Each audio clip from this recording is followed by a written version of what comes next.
So in a second, I'm going to go over the 3 mini roundabouts near the hospital in Kings Lynn. I'll be heading towards the mini roundabouts, going over all 3 of them with the hospital on my left hand side. So I'm going to be heading down towards the hospital roundabout from the hospital.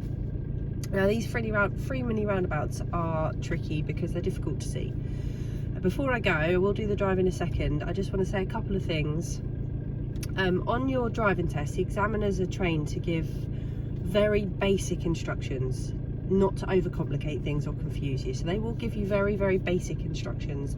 Unless something's difficult to see or is a little bit tricky, they might give something called an identifier, which will make it a little bit easier for you to identify what it is you're now coming up to.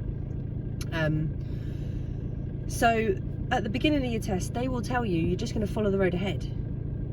So they don't need to give you any more information than that when you're coming up to these 3 mini roundabouts.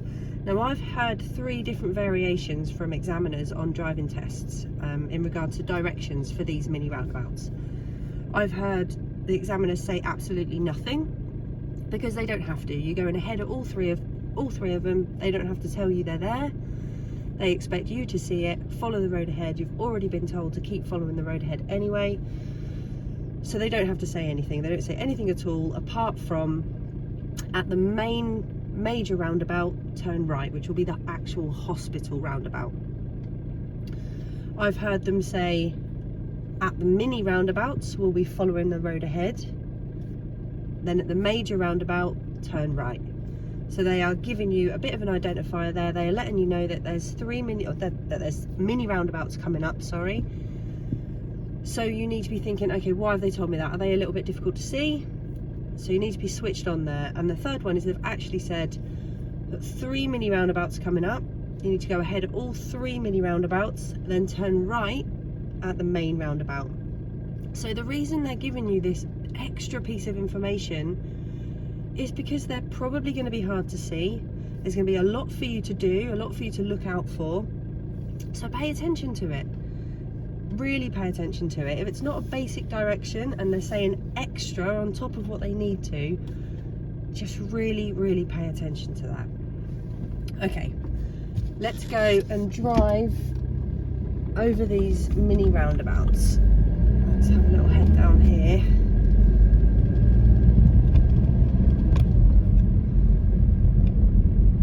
And you need to be switched on. You need to be looking out for the blue mini roundabout signs, because mini roundabouts don't really give you, not very often, they're not going to give you much prior warning that they're coming up.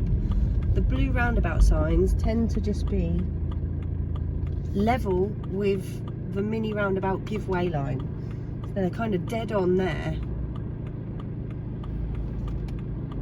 with the mini roundabout.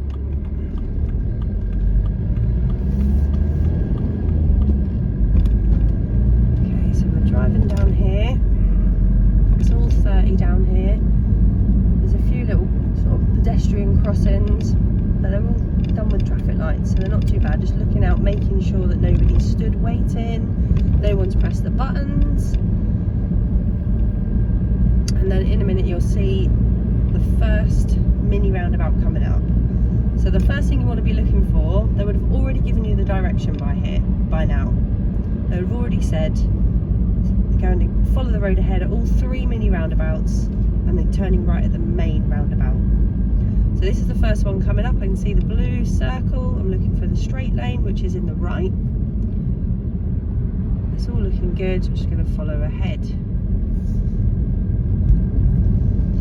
And you need to be thinking in your head, okay, that was mini roundabout 1. There's 2 more yet before we get to that main roundabout, and it's so important. So many people miss the 3rd one because they're concentrating on that main roundabout already. But you need to remember there are 3 here in a row. So straight again, there's another mini roundabout, a bit harder to see here because the sign was just hidden behind that tree. So straight over in the right again on this one. Go. And then the 3rd one comes really quickly after this 2nd one. So can you see the blue circle? It's just there, isn't it, on the left? Straight is in the left on this one. Markings are really hard to see. There's no one to the right, so I'm going to carry on. So that's all 3, and then the main roundabout is here straight away, and we're turning right. actually turn right on this one in both lanes. We've got this one that's just really clear, and then you have got a right arrow in the left lane as well. It's not as clear, but you can just see it there.